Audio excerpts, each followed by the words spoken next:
Welcome sa Dries TV. Kung interesado ka sa ganitong news, huwag kalimutang isubscribe ang ating YouTube channel. Maraming salamat! Welcome back again sa ating YouTube channel mga kakimpaw, and sa update natin ito, pag-uusapan natin ay tungkol sa mga importanteng kaganapan kina Kim and syempre kay Paolo Avellino. Pero bago po ang lahat, maraming salamat sa inyong patuloy na pagsuporta at pagsubaybay sa mga daily update natin.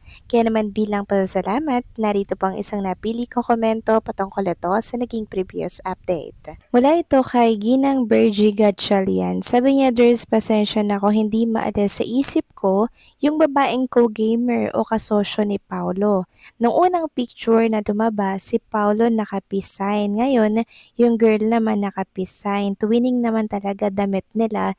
Yung si Kim ay isinama at ipinakilala sa kasama ni Paolo sa company ay matagal na yon at hindi na yata naulit.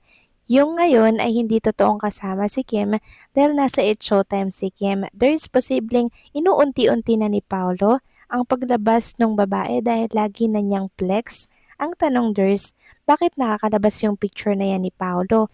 Alam niyang magkaka-issue at gulo sa Kim Pao fans. Maraming salamat po sa katanungan at komento po ninyo, Ginang Bergie Gatchalian. Yan po yung isa sa mga katanungan. Sino ba ang naglalabas ng mga picture na yan kuha po sa kumpanya ni Paolo Avellino? And tama po kayo, nagkakos po ng kaguluhan itong mga picture na lumalabas sa mundo ng social media, lalo na po at may kasamang babae dito, si Paolo Avellino, na kahit sabihin pa na co-gamer niya, nakasosyo niya ito, syempre magsiselos po yung ibang mga fans, pagdududahan po si Paolo Avellino. Pero ito lang ha, isa lang po yung pinangahawakan ko sa relasyon ni Kim and Paolo Avellino. Sana po ay makinig ang lahat ng mga nagsiselos sa picture na yan.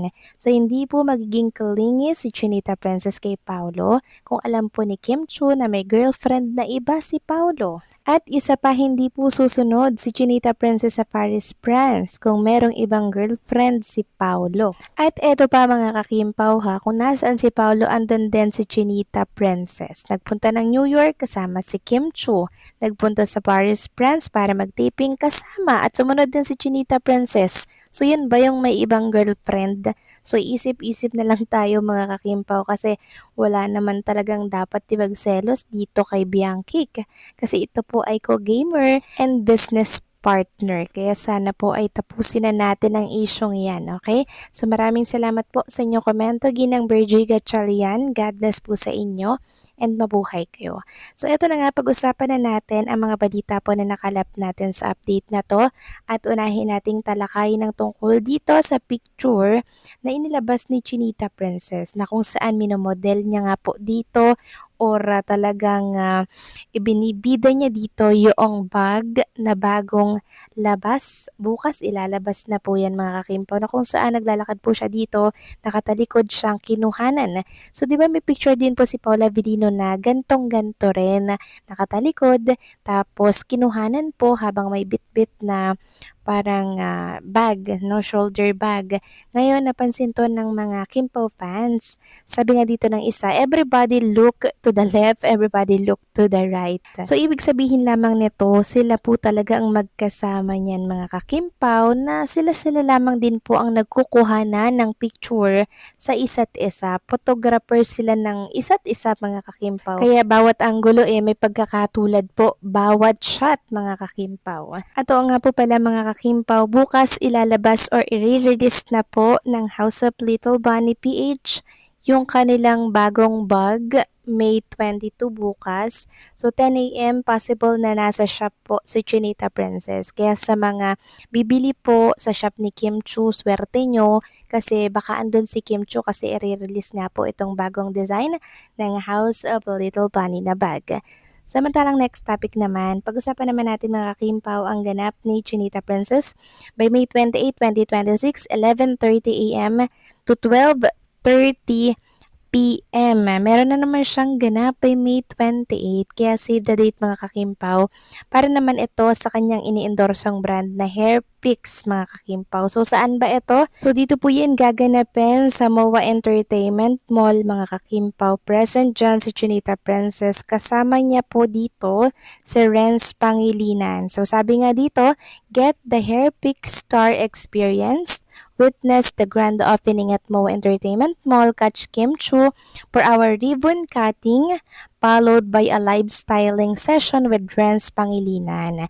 So, present si Kim Chu sa ribbon cutting nang magbubukas po na bagong store ng Hairpix. Kaya naman na kung palapit po kayo sa MOA, pwedeng-pwede nyo pong puntahan yan. May 28, andyan po si Chinita Princess. So next week po yan mga kakimpaw, Webes. Ibig sabihin wala po si Chinita Princess sa It's Showtime niyan kasi 11:30 AM to 12:30 PM. So pwede sigurong makahabol si Chinita Princess pero medyo late na po, 'di ba?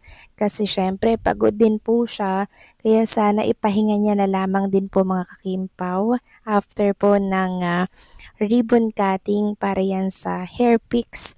So grabe no, ang daming blessings talaga ni Chinita Princess sa kabila po ng mga pambabatikos na ginagawa po nila, ang kapalit ay blessings. Kaya payo ko lang mga kakimpaw, huwag po tayong magpapaapekto sa mga pambabatikos at sa mga nababasa po natin sa mundo ng social media. Yan ay way lamang po nila para po pabagsakin at sirain ang tambalang Kimpaw kasi sila po talaga yung pinag-uusapan ngayon eh. Sila yung tambalang mabentang mabenta. At isa na po sa patunay dyan yung inilabas na statement ng ABS-CBN na kung saan kasama po si Kim and Paolo or ang tambalang Kimpaw sa malaki po ang nai-contribute sa na revenue sa ABS-CBN like Vinny, Vice Ganda, and Coco Martin.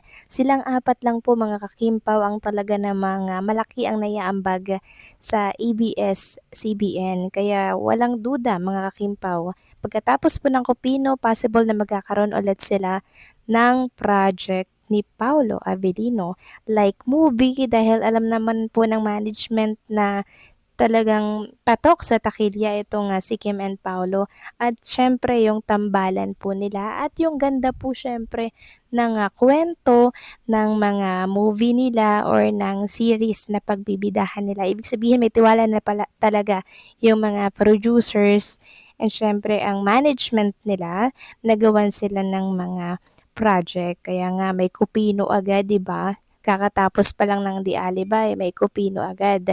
Tapos, hindi pa natatapos ang Kupino, may kasunod na naman yan for sure. Kaya yung mga pambabatiko sa kanila, i-dead na lang po natin yan. Dahil busy po si Kim and Paolo sa mga positivity na nangyayari po sa kanilang buhay. Kaya sana tayo mga Kimpaw fans ay mag-focus na lamang po sa mga magagandang nangyayari na blessings kay Kim and kay Paolo. Okay? So, paano mga kakimpaw, hanggang dito na lamang pong update natin at maraming salamat sa inyong patuloy na pagsuporta.